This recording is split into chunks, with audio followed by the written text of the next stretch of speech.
যারা যারা আমার চ্যানেলে নতুন, একটু দয়া করে সাবস্ক্রাইব করে দিয়েন, কারণ আমার যেহেতু নতুন চ্যানেল, আপনাদের সহযোগিতা খুবই দরকার। এটা দেখতেছেন আমার কবুতর ফার্ম, খুবই ছোট্ট একটা খামার আমার ফার্মে শুধু লোটন এবং ককা রয়েছে।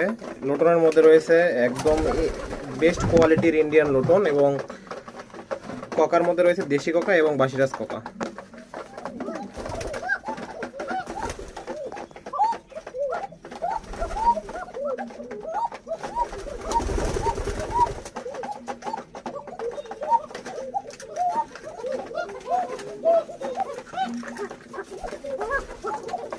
কারো কোনো কবুতরে কোনো সমস্যা, রোগ ব্যাধি ইত্যাদি কোনো সমস্যা থাকলে বা কোনো তথ্য জানতে চাইলে আমাকে ইনফর্ম করবেন। আমি ইনশাল্লাহ প্রত্যেকটা সমস্যার সমাধান দেওয়ার চেষ্টা করব।